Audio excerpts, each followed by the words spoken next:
수행서만 하겠습니다. 사전투표를 가지고 김문수는 부정선거가 있다.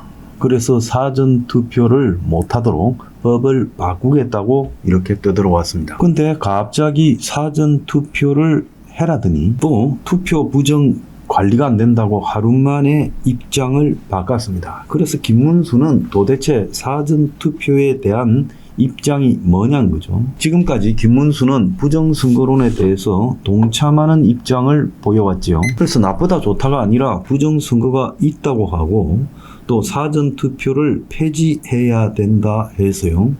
그래서 사전투표를 하고 나면 개표시까지 제대로 공정하게 보관하는 것이 어렵다며 사전투표에 대한 불신론을 제기해 왔어요. 그러던 김문수가 지난 25일 갑자기 또 사전투표를 하라고 독려를 했어요. 그래서 김문수가 또 왜 사전투표를 하라고 독려하느냐, 입장이 바뀌었느냐 이랬는데 또 하루 뒤에 26일에는 입장을 다시 바꿔서 본투표가 기본이다. 본투표가 하기 어려운 분들만 사전투표를 해야 되는데 관내에서 즉 자기가 사는 자기 주소지 외에서 투표하는 것이 소재지 주소지로 보내지는 과정에서 개표할 때까지 보관하는 과정이 어렵다라는 주장을 했어요. 그래서 그동안에 사전투표 관리 부실 우려를 제기해 왔는데 제가 선관위의 얘기에 철저히 하겠다고 해서 그래서 선관위 말을 믿고 투표 부정, 관리 부실 이런 부분 가능성을 최소화시키면서 부득이한 경우 사전투표를 하도록 하겠다. 그래서 사전투표 안 하면 투표율이 너무 떨어지지 않겠나 이렇게 입장을 바꿨어요. 그래서 사전투표 없애야 된댔다가 사전투표를 해라 나도 하겠다 이러다가 다시 사전투표는 믿을 수 없는 부분이 있지만은 그래도 사전투표를 안 하면 투표율이 떨어질 거니 선관위에 단단히 압박을 해놨으니 사전투표를 부득한 경우에는 하는 게 좋겠다 이렇게 이제 말이 또 바뀌었어요. 그래서 자기가 사전투표를 불신하는 것은 맞다고 하면서도 그래도 또 투표율이 자기 지지자들이 떨어질 수 있으니 부득이한 경우에는 사전투표 하라고 이야기를 했어요. 그래서 사전투표는 그야말로 부정선거다. 그래서 사전투표 자기가 대통령 되면 폐지하겠다. 사전투표 해라. 나부터도 하겠다. 이러다가 사전투표에 부정소지가 있다. 사전투표하면 개표일까지 보관하는 데 문제가 있다. 그래서 내가 선관위에 단단히 말해놨으니 그래도 사전투표 안 하면 투표율이 떨어질 거니 부득이한 사람들은 사전투표를 해라. 이렇게 말을 했습니다. 그런데 김문수의 머릿속에는요 지금 이런 것들이 있어요. 자기 보수 지지층이 사전투표를 낮게 하면 이 본투표에서도 투표율이 떨어지지 않겠냐. 그래서 사전투표 안 하고 본투표날 해야지 하다가 투표를 안 하는 경우도 있을 수 있으니 자기 지지층의 투표율을 높이려면 사전투표를 해야 된다 이렇게 말했다가 또 욕을 먹기 시작했어요. 강경 극우 숙골 보수청에서 그게 무슨 말이냐고 또 하니까 내가 선관위에 단단히 이야기해 놨으니까 그렇게 잘 못할 거니까 부득이한 경우에는 사전투표를 해라.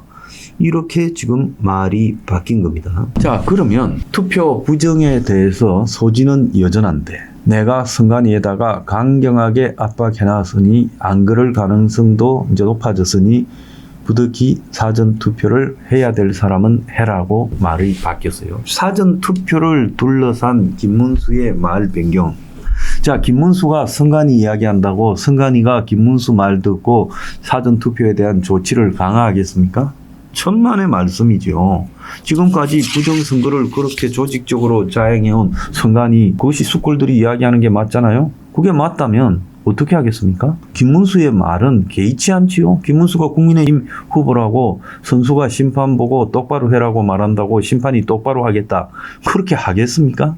그래서 사전투표를 둘러싼 김문수의 오락가락은 좀 많이 웃긴다 이런 생각이 듭니다. 자, 전국 각지에 있는 이 법관 대표자들끼리 모여서 회의 소집에 대한 요구를 하는데 성원이 안 돼가지고 하루 마감을 연장하면서 기필코 법관 회의를 소집했습니다. 그 주역들은 전부 우리법 연구회 같은 좌파 판사들이에요. 그런데 그렇게 해서 소집한 법관 회의가 어제 126명 중에 88명이 참가해서 뭔가 자기들이 이야기하던 법의 중립성에 대한 침해 아니면 대법원장과 대법관의 신속한 판결의 의심 소지, 자, 이런 문제들을 다루겠다고 하지 않았습니까? 그러더만은 어제 그냥 2시간 회의하고는 결론 없이 그냥 대선 후에 보자라고 넘겼어요. 자, 이렇게 어제 결정이 난 부분은 뭐겠습니까? 어제 결정 내용을 보면요, 2시간 회의하더니 정오를 넘겨가 10시부터 시작해서 오늘 임시회의는 종료하고 회의를 대선 이후에 속형하기로 했다. 그렇게 했어요. 어제 상정된 안건은요, 2가지인데 공정한 재판과 사법부의 신뢰, 재판 독립 침해에 대한 우려 등을 갖다가 공개적으로 입장 표명을 하는 것이 어제 회의 목적이었죠. 현장에서 또 5건의 안건이 더 상정됐다는데 아무 안건도 의결하지 않고 그리고 대선 이후로 미뤘어요. 그래서 전국 법관 회의라는 것은 각급 법원에서 선출된 대표 판사들이 모여가지고 지금 법원과 관련되는 사법 행정 또 법관 독립성 등에 대해서 공개적으로 의결하는 그런 대표 기구입니다. 그런데 왜 어제 미뤘겠어요? 뻔하지요. 이재명이 좌파 판사들을 쑤셔다가 지금 법관 회의를 소집해서 대법원장과 대법관을 조지려고 했죠. 이재명에 대해서 신속하게 유죄 취지 파기 환송을 했다고. 그거 따지고 대법원장 대법관 물러나라 그러면서 민주당이 주장하는 대법관 숫자를 늘리는 거, 그리고 비법관 출신의 대법관, 이런 부분에 대해서도 힘을 실어주려고 그랬죠. 근데 이재명이가 사법 장악 의도를 드러내면서 그것이 지금 차이가 많이 나던 대선 지지율 격차가 막판으로 오면서 차이가 주는 원인이 됐죠. 그러니까 이재명이가 이제 다시 내란 청산으로 방향을 돌렸죠.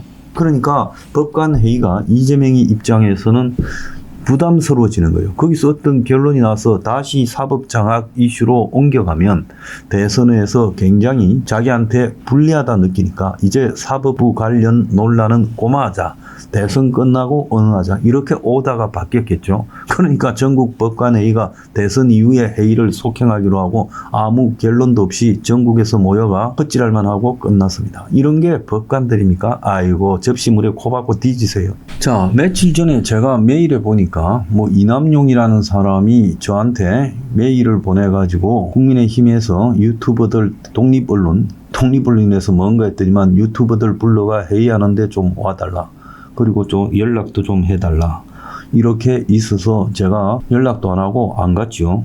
제 입장에서는 유튜버들은 자기가 좌파 속성이든 우파 속성이든 그 속성은 당연히 있겠지만은 정치권에 정당하고 구체적으로 관계를 가지는 것은 그건 유튜버가 걸레가 되는 거라고 생각합니다. 그것은 민주당과 결탁이 된 김어준 같은 유튜버도 저는 걸레라고 생각을 하고, 마찬가지로 보수도 거짓해도 걸레라고 생각을 해요. 자, 그러면 정치 평론이 되겠습니까? 정치 평론하는 유튜버들은요, 정당에 왔다 갔다 하는 순간에 정치 평론 접고요, 먹방이나 해야지. 그런데 이남용 특보라는 사람이 지금 김문수의 대선 특보라고 합니다. 그날 이제 불러 모아가지고 정책 간담회 한다고 유튜버들을 21일요. 거기서 부정선거 주장하는 유튜버들에게 신경 써주고 도와주면 사후에 보상을 하겠다고 발언해서 이재명 측이 고발을 했다는 거예요.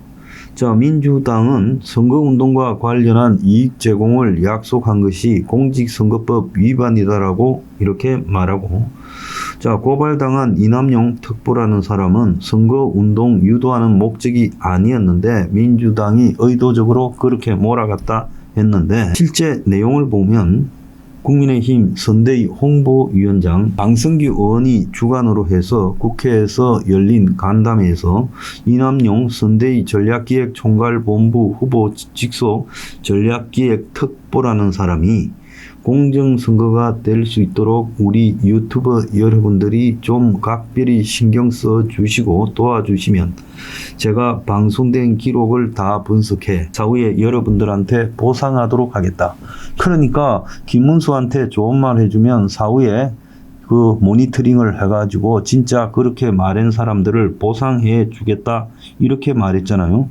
자, 그러면서 이 부정선거에 대해서도 언급을 했어요. 김문수가 오락가락하고 있는 부정선거에 언급을 했는데 전 유권자의 40에서 45%가 사전투표를 하는데 어마어마한 부정선거가 개입되고 있다. 그래서 해외투표, 우편투표, 사전투표 이 세 가지에서 부정이 일어난다. 이날 참석한 유튜버들도 대부분 부정선거를 주장하는 유튜버였다고 합니다. 그래서 이날은 부정선거에 대한 일종의 자기들 단합대처럼 됐는데 참으로 저는 어떻게 이런 말들을 갖다가 공개석으로 유튜버들을 불러가지고 하고 또 가는 유튜버들은 뭡니까?